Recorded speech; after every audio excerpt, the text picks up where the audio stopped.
Energy sector में दुनिया भर में अभी हलचल है।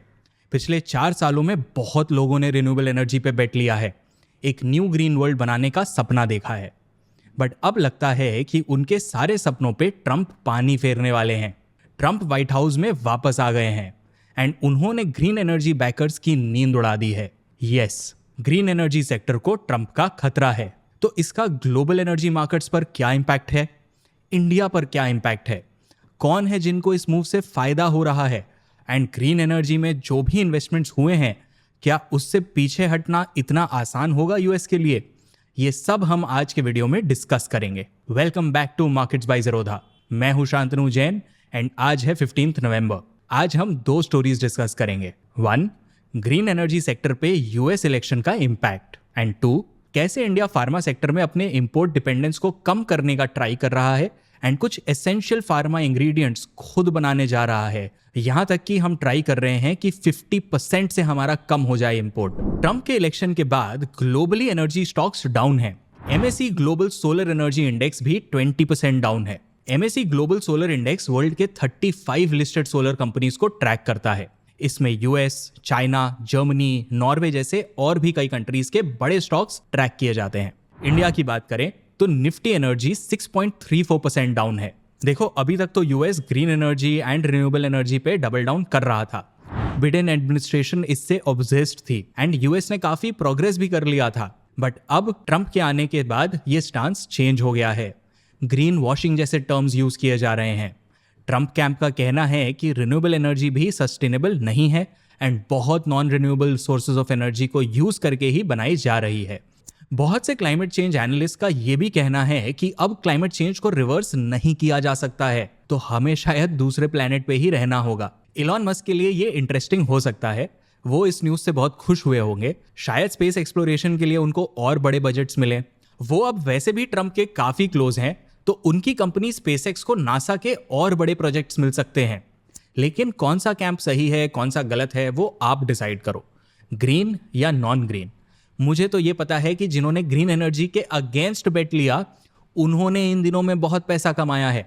ये फाइनेंशियल टाइम्स के एक आर्टिकल का स्नैपशॉट देखो। मैं एक फाइनेंशियल टाइम्स से एक पैराग्राफ कोट कर रहा हूं। Arrow Street Capital and Cube Research and Technologies were among firms that had built up short positions against companies such as Norwegian hydrogen company NEL and German wind turbine manufacturer Nordex, according to data group Breakout Point. ये financial times से लिया गया है। Short position का मतलब ऊपर के भाव पे स्टॉक को बेचा एंड नीचे के भाव पे अब स्टॉक को बाई कर रहे हैं एंड इन्होंने बिलियंस ऑफ डॉलर्स कमा लिए हैं ऐसे। अगर इंडियन स्टॉक्स की बात करें तो सबसे ज्यादा इंपैक्ट वारी एनर्जीज पे पड़ा है। ये स्टॉक अभी रिसेंटली ही लिस्ट हुआ है। आईपीओ के जस्ट बाद तो इसके शेयर्स कुछ 40-50% तक बढ़ गए थे। इन्वेस्टर्स रिन्यूएबल एनर्जीज में काफी ग्रोथ एक्सपेक्ट कर रहे थे, बट अब यूएस इलेक्शंस के बाद मानो एक ब्लड बाथ सा आ गया है। कुछ ही दिनों में वारी का market cap 1 lakh crore rupees से 83,732 करोड़ रुपीस तक गिर गया है। सिर्फ वारी एनर्जीज ही नहीं, एनर्जी सेक्टर के दूसरे स्टॉक्स भी गिर गए हैं। निफ्टी एनर्जी के टॉप 10 स्टॉक्स गिर रहे हैं। सबसे ज्यादा तो अदानी ग्रीन गिरा है, 13% से भी ज्यादा।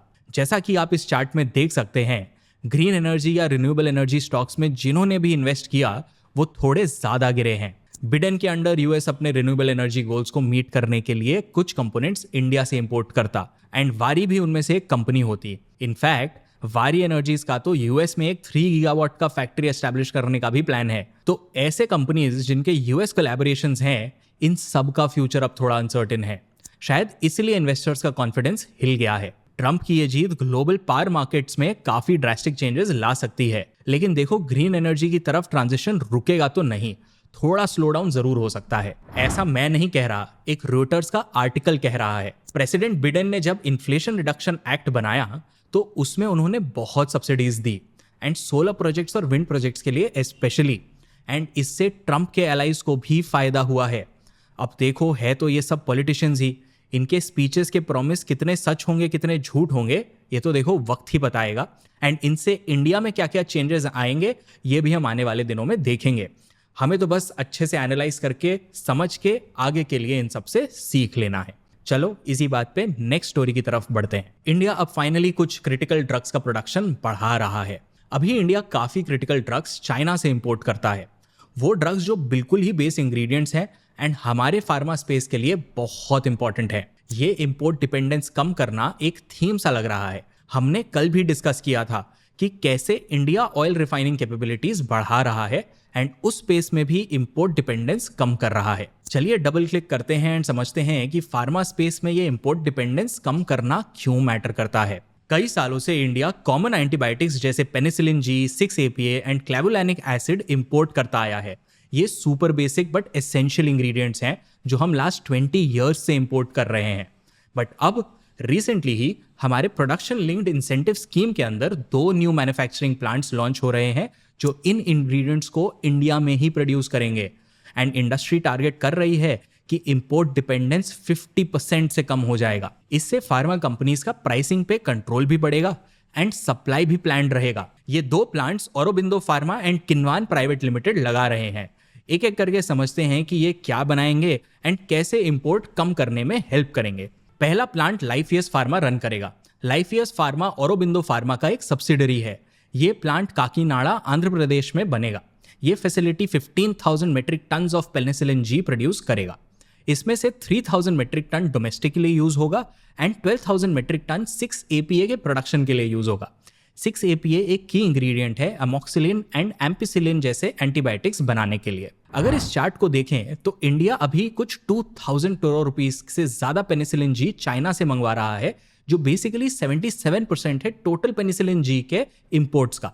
एंड 3,490 करोड़ रुपीस का 6-APA चाइना से आ रहा है, जो 94.1% है 6-APA के टोटल इंपोर्ट्स का। ये डेटा फाइनेंशियल ईयर 23-24 का है। दूसरा plant Kinvan private limited Solan Himachal Pradesh में स्टार्ट कर रहे हैं। इसमें क्लेवुलैनिक एसिड बनाया जाएगा। ये केमिकल बैक्टीरिया रेजिस्टेंट एंटीबायोटिक्स बनाने के लिए एक एसेंशियल इंग्रेडिएंट है। करंटली इंडिया पूरा क्लेवुलैनिक एसिड इंपोर्ट ही करता है। इसका एनुअल डिमांड अराउंड 1000 से 1200 मेट्रिक टन्स का है। फाइनेंशियल ईयर 24 में इंडिया ने 500 करोड़ रुपीस से ज्यादा का क्लेवुलैनिक एसिड इंपोर्ट किया, जिसमें 85% से ज्यादा चाइना से आता है।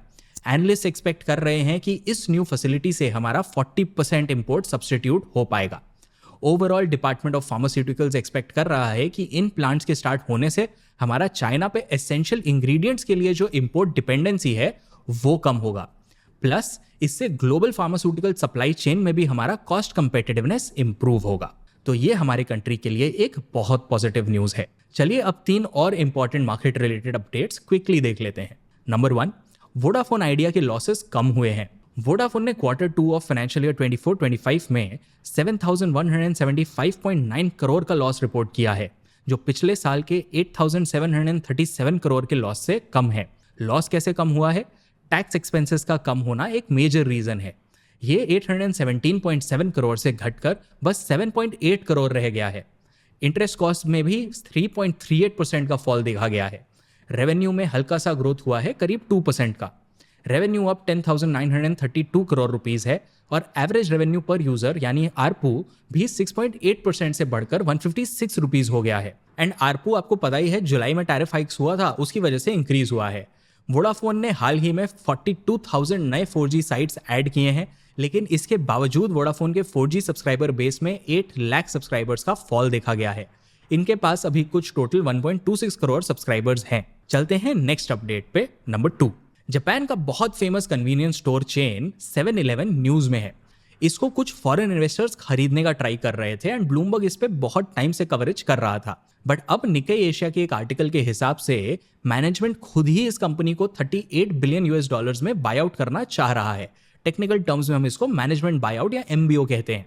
ब्लूमबर्ग का भी एक आर्टिकल आया है जो इसको एक और हायर नंबर दे रहा है। वो कह रहा है कि ये $58 बिलियन से ज्यादा पे अक्वायर हो जाएगा या बाय आउट कर लेगा मैनेजमेंट इसको। जापान के मार्केट्स ने इस न्यूज को बहुत पॉजिटिवली लिया है एंड ये स्टॉक 17% अप था। अब कुछ ये शायद 6 to 7% अप है ओवरऑल।